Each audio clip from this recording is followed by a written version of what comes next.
The legislature is the arm of government responsible for making laws. In Nigeria, this includes the National Assembly at the federal level, that's Senate and House of Representatives, and the state houses of assembly at the state level. The legislative process involves multiple stages: bill initiation, debate, committee review, public hearing, passage, and presidential assent. At every point, there is space for citizens' input and oversight. So today's conversation hopes to highlight the broader role of citizens in the legislative process, while also exploring the recall process as one of the many instruments of accountability available to the Nigerian electorate. Joining me to shed more light is Anderson Osiebe. He's the Executive Director of Harlow Mace Foundation. Yes, thank you so much for joining me, Anderson. Thank you so much. It's just I don't know your name, so let me just end it there. Thank you for having me and finding me worthy to be on your show. You can call me Uwa. Uwa, okay. Thank you so much, Uwa. Thank you for having me. All right, so let's have this conversation, right? We've talked about this thing almost, for 4 weeks now. Again, in partnership with Enough is Enough, we keep getting different kinds of guests, to just talk about the citizens' role in, ensuring that they're part of the process of governance, And one of the most critical parts of governance in Nigeria is the legislative, the arm of the government. And it seems like, I think with doing this thing now, God knows how many years now, since 2013, oh gosh, I don't taste small for the game. I mean, I have this consciousness now of how, if there were, maybe if I could overlook it before, it is now very, very more pressing to understand that, your legislative arm is as critical as your executive arm. But not many Nigerians understand this process, understand this, this simple principle, right? So just in your general assessment, right, how well are citizens, engaging in the legislative process? Okay, thank you so much. You see, let me make you understand something. You talked about the legislature, and we know quite well that the legislature belongs to the people. And I want to say that one of the reasons why the legislature, both at the federal level and the state level, is the way it is because we don't have that level of citizens' engagement and participation. They feel that the legislature is not that an important arm of government, to engage, right? But for the purpose of this discourse this evening, I have some key highlights, that I want to talk about. I've highlighted 4 key areas where citizens, can engage and can be part of the process, the legislative process, because I think that's one of the major challenges, one of the major problems that we have in Nigeria presently. So as the conversation begins, let me look at it from, firstly, you say, what is the role of the citizen in a legislative process? We looked at it, we said, okay, firstly, number one, role of the citizen is influencing lawmaking decisions. Number one, that's number one. Influencing lawmaking decisions. It is the duty of the citizen to make sure that the lawmaking process, within the parliamentary contest is influenced. Now, let me break it down. One, firstly, is providing input on policy issues.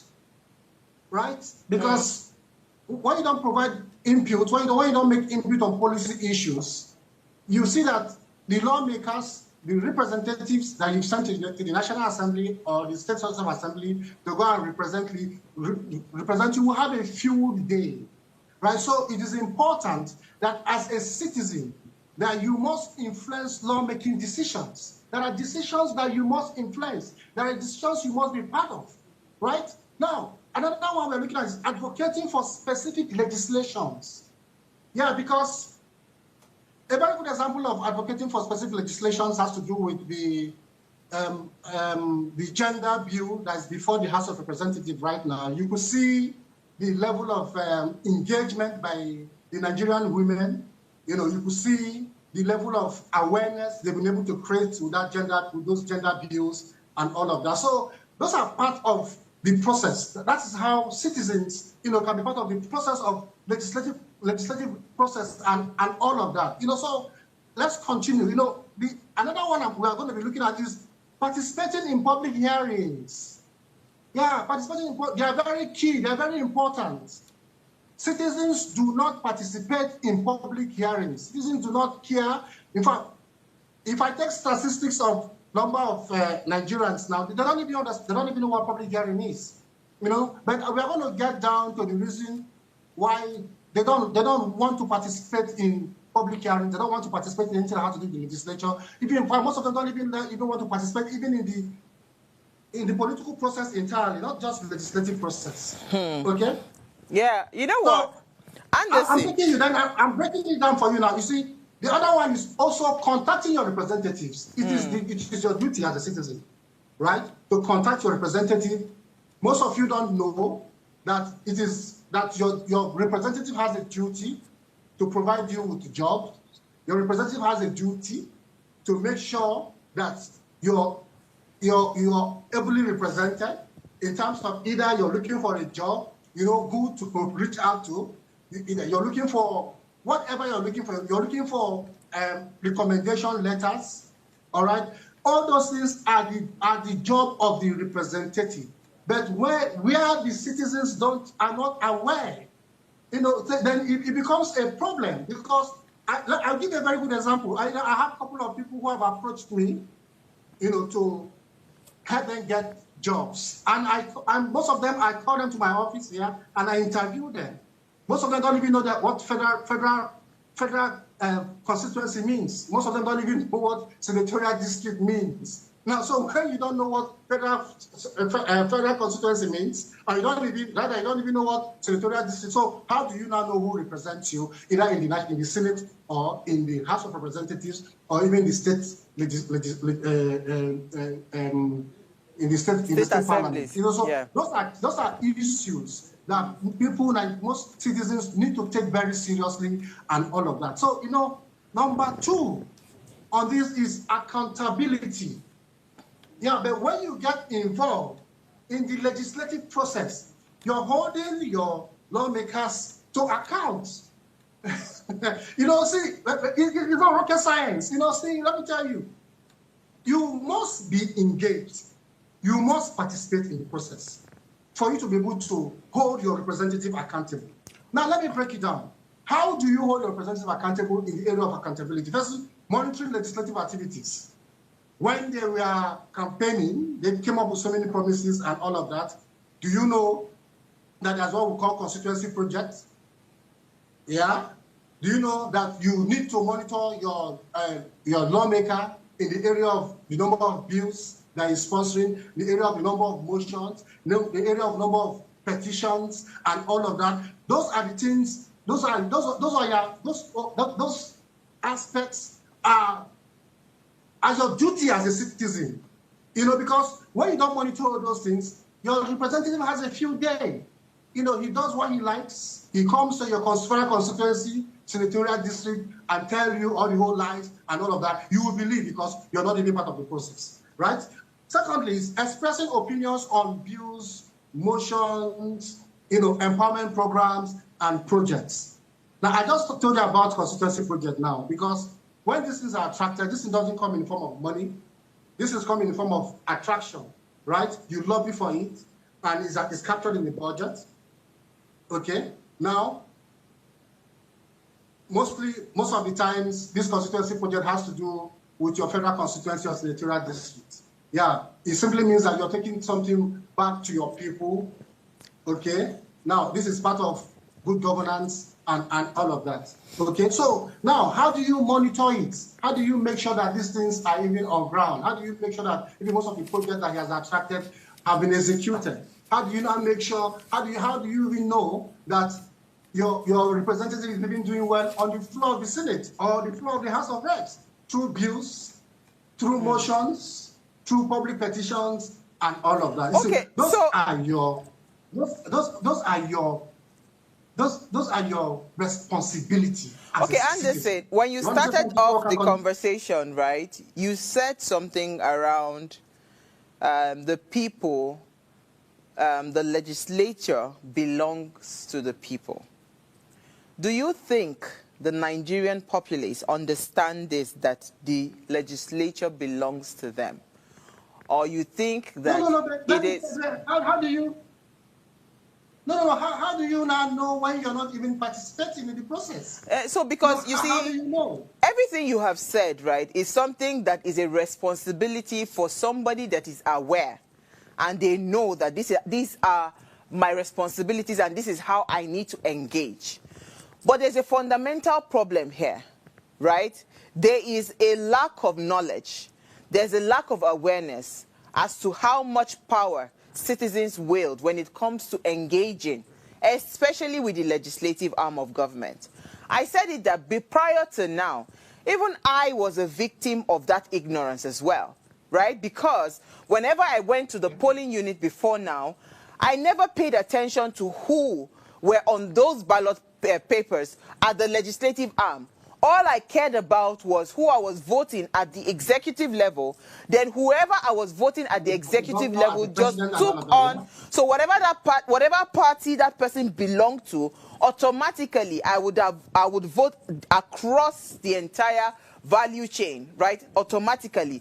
That was how even I voted until recent elections, where I became a lot more enlightened. I became aware of the importance of the legislative arm of leadership. And now it's no longer just voting across party lines. It is now focusing on who are the individuals that are coming out on those ballot papers, and do they deserve my vote? Now paying attention. So when you said that the people, the legislature belongs to the people, my question to you, Anderson, do these people know that they wield that much power, that the legislature belongs to them? Before we even start to talk about their responsibilities to recall, their responsibilities to keep the legislature accountable, their responsibility to be the checks and balances, their responsibility to monitor the bills, their responsibility to engage on, public hearings and consulting and all of that. Before we even talk about all those things, like the process, the legislative process and how citizens should engage, do they know that the legislature belongs to them? No, you see, unfortunately, they don't know. Most of them don't know. I mean, I could say that majority of them don't know. So that's why people like us are advocating, for continuous engagement with the people. You understand what I'm saying? We have, for us at Hello Miss, we have a couple of programs that we do, week in, week out. We have seminars, engagements, conferences that we do to make people understand the powers that they have, to make people know that the power, to elect and recall lies to them. All right? So you just said it now that before now you didn't know. So that's what I'm saying, that in fact, it's a general thing that most people do not even know, what their rights are. Before now too, before I went into legislative practice and all of that, before I became a legislative advocate, sort of, I was not concerned about who was the senator. In fact, I didn't even know what they were even talking about. I didn't even know what they said. They said someone is a senator, someone is a House of Rep member, someone is a member of the House. I asked, what did they go to do there? But as time went on, I started learning the process. I started understanding that, look, the most important arm of government It's not even the executive arm of government. It is the legislative arm of government. Those are the things that people like us have tried to preach over time. Now, look, you have to understand that the legislature is number one. Because, you know what? It is the legislature that controls everything that happens in other arms of government. The legislature has the power of the purse. The legislature is the only institution in the world that a president bows to. In the whole world, I'm not talking about Nigeria, I'm talking about the US, I'm talking about the UK, I'm talking about China, I'm talking about Japan, I'm talking about Canada. The legislature is the only institution in the world where the president of that nation bows to. So you can see, and this legislature is made up of the people. It is the people that elected them to go and they are the representative of the people. So there must be continuous engagement, all right? There must be a system where they will also encourage people like us to continue the engagement of sensitizing Nigerians on their rights, sensitizing Nigerians on the importance of the legislature. Because until people are aware, they will never know. All right, let's take a breather, right? Let's go on a very short break because I'd love to come back on this conversation and to now start to intentionally even start to educate people on some of these roles and how you need to start to pay attention, because I think that's the foundation of some of the challenges that we have. But stay tuned, we'll be right back.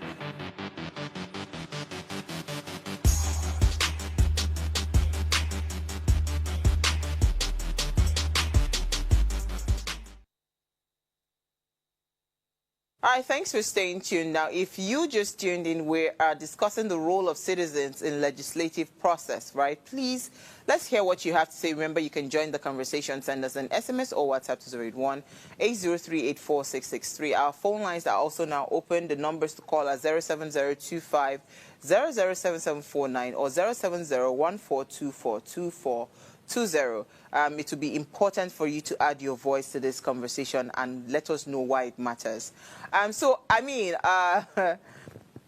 before we went on the break, I mean, you were spot on, touching on, how powerful the legislative arm of government is, that it is the only institution that presidents across the world, bow to. Every other institution, they kind of, but you see, I am looking at our current, is it the 10th Assembly now? I don't know what to call them, and I'm wondering. 10th Assembly, 10th Assembly. And I'm wondering, I mean, if they wield that much power, does it not seem like they have handed their powers back to the executive, to the president? Please help me, educate me, right?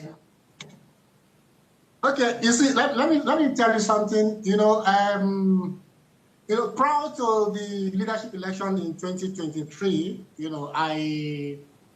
I came up with a group, the Parliamentary Advocacy Network, and one of the things that we did at that time was to go around the major senators to discuss with them and try to see how we can come up with a very sellable candidate and all of that, So, and we met a couple of them, Senator Yari, Senator Akpabio, and a whole lot of them, then, and we discovered something. We got to discover that no matter how we try, that Mr. President, had already made up his mind on who he wanted as Senate President, as Speaker, as Deputy, and as Deputy Senate President, and all of that, So we issued a press conference, and calling on, the new members then to try as much as possible to vote their conscience, because we discovered that a lot of them didn't want Akpabio. A lot of them didn't even want the Speaker and all of that. But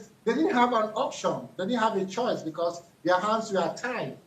Okay? So, but let me tell you, when you have a legislature that is being handpicked by the executive, let me not say president now, by the executive arm of government, and they handpick them and say, this is the people that we want. What we are witnessing now in this 10th National Assembly is what you should expect to happen. You understand what I'm saying? Because when the president calls the shots, all right, the Senate president and speaker must obey. They must fall in line because he was the one who appointed them. So that's why we kicked against it. We said, look, there was a need for members at that time to, elect whom they wanted. Because when you elect who you want, you see that the executive arm of government, the legislative arm of government, we have that power, we have that control, over what happens. We'll be able to stand firm and look at the Mr. President to the face and say, Mr. President, this bill or whatever or request you're making cannot fly. But I can tell you now, I can bet you now that it can never happen in this 10th National Assembly because all of them were handpicked. So that is the reason why most Nigerians see them as rubber stamp. Yeah, when you have a rubber stamp legislature, that's what you expect. So for people like us, we expected it. Yeah. So, but I could say that even the House of Representatives is like the driver of the National Assembly. Yeah, because they come up with some couple of things, they come up with some couple of agenda and all of that.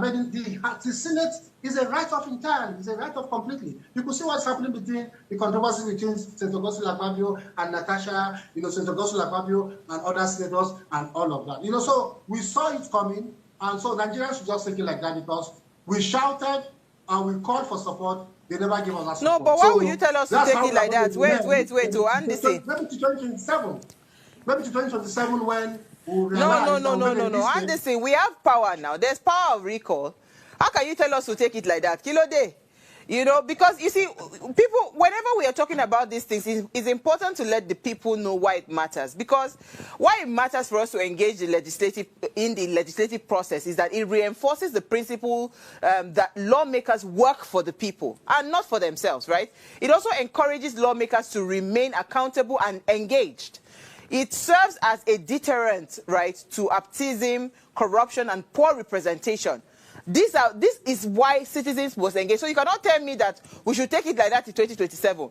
Sure, they have showed us way of how to recall the legislative representative that is not doing well, right? But you see, so we should try that, and maybe this time around, if it's coming from a genuine, pool of people, I'm sure it will go through.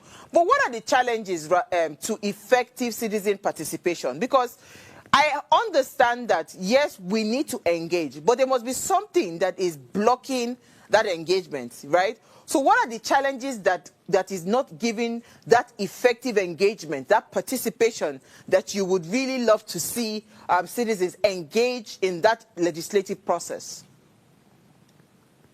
You see, firstly, I feel it's first of all lack of awareness. Because for you to be able to do anything, you must have awareness. You must know that this thing exists. You must know that this is my right. Okay, you also must know that this is what I'm supposed to do. So firstly, there must be that awareness that yes, I know that I'm supposed to do this, and this is exactly what I'm going to do. I think that's one of the major challenges. Number one, okay. So then number two, I feel has to do with poverty. Yeah, because poverty in the sense that when people are hungry, the first thing they'll begin to think about is how they can feed their stomach. They don't care about what happens and all of that. All those are things. Those are some of the things that are mitigating against this, engagement. So poverty is key, and funny enough, the politicians know how to play around, with this number two that I just mentioned, poverty, because they know that once they stab you, they can easily get what they want. I think those are the things. Then second, another one again is the level of corruption. The level of corruption in this country has made it very difficult for people. Let me give you a story. I have one honorable member who is my friend. The day I engaged him in his office, and I said, sir, why is it that your office is always locked? Why is it that most times, even when your constituents come, they don't have access to you? You know what he told me? He said, look, Anderson, I bought my vote. I bought my election. Yeah. There is nobody that will say you did not collect money. There's no leader in my federal constituency that will say you did not collect money from me to vote for me, because they came to my house, I gave them money to go and give their people. So I paid for each word. All right. So now that since I paid for it, nobody has a right. Nobody has the right to come to my office to either ask me for employment. Nobody has the right to either ask me to come and submit a petition. Nobody has the right to either come to my office and say, okay, that I'm looking for a job and all of that. So you see where poverty plays a very fundamental role as a blockage, in engaging. So those are the things, so we're able to, first of all, make people be aware of their rights. I think we'll begin to win. That's one of the major things that we are supposed to do. Before we come to recommend, let's make people understand that, look, this is my right. This is what I'm supposed to do as a citizen. And even when the lawmaker comes and brings so much money to me and says I should vote, I will not vote. I will vote my conscience. But absolutely. How many people are willing to vote? To do that. Before we even come to recommendation, I would love to also add that political intimidation, because, again, if you see the process with Senator Natasha Akpoti-Oduaghan, you would understand that there is a level of intimidation, or a very high level of intimidation. If she were not to be a very strong senator, she would have cowered out. She would have just, recoiled back into her shell and just say, okay, whatever you want, please, because, I mean, when the president declared a state of emergency in Rivers State, one of the things that came to my mind was that that I felt the president was sending a strong message to other PDP governors. It's either you fall in line or you fall out of, because for me, the process is not really whether it eventually went through. It was the process to which, everything just played out. Given the fact that in so many quarters, they have said that constitutionally, that shouldn't have happened. You not only declare a state of emergency, you also suspended a duly elected governor, his deputy, and his entire members of the House of, Assembly. So that, for me, is a high level of political intimidation that says that it's either you do what I want or, you are kicked out of the system. So, I mean, if we have a system that does not obey the rule of law, that does not obey any form of, judgment, that seems not to favor them, how do we now proceed? How do we go ahead? How do we fight back? How do we preserve the democracy that we are practicing? I had a conversation on Thursday when I was talking about a one-party system where it seems like everybody now, with all the defecting and moving to the APC, that it seems like Nigeria is becoming a one-party country. In fairness, I really couldn't care less, because I see that it seems like a waste of resources campaigning and going through elections, through EiE and all of that in this country. Because if rule of laws are not obeyed or political due processes are not followed, then there's no point. It's better we have a one-party country where we just say, you know what, let's hold you accountable. No need to waste our money on election. No need to waste our money on going to court or anything. Select who you want to select. When you have selected the person, we will now hold the person accountable. But that's just my theory. So what would you say about political intimidation, how is impacting engagement of citizens in this legislative process? No, when you talk about political intimidation, it's something is something that I'm trying to borrow the word now. It's something that is part of our political system, because what they always try to do with political intimidation is that when they can't get you, to play along with them, they try to intimidate you, to knock you off, so that to weaken your base, so that they use that political intimidation to weaken you, so that at the end of the day you really don't want to say you want to come out and join them. So I think those are the things that political intimidation does. So it's part of our system, our kind of democracy, most especially in Africa and all of that, and most especially when it has to do with a woman. Because women has this, soft way of perhaps, doing their things, because when you, if not because you just mentioned Natasha, now if not because Natasha is strong and she's actually also well grounded, and she also has some level of backing, strong backing. I mean, by now she should have been forgotten. Okay, so I think political intimidation is another one area that we also need to talk about. We also need to dwell on very seriously, so that at the end of the day we could either agree that there's a need to either come up with a legislation, okay, that will either protect the politically exposed. Yeah, I think if I want to use that language now, but the politically exposed, yes, like the women and all of that. That is the reason why citizen engagement is very key, because when we see that there's a high level political intimidation and and all of that, okay, we as citizens can come up and say, look, why don't we come up with a legislation that will protect the less powerful from being intimidated and all of that. So I feel that the moment people begin to engage on political activities, most especially legislative process and activities and all of that, all these things will begin to take shape. Like I said earlier, I said one of the major reasons that why the legislature, most especially in Nigeria, is the way it is because of lack of participation of citizens. Because the moment we begin to engage, the moment we begin to ask questions, you see that our representative will begin to sit up. Yeah, okay, so let's quickly touch on recommendations quickly, because we're running out of time very quickly, right? What would be your recommendation? You touched on civic engagement in terms of awareness, and encouraging the public to get involved in public hearings, and just be engaging the the legislative processes. So what else would you add, in terms of recommendations, so that we just wrap up the conversation?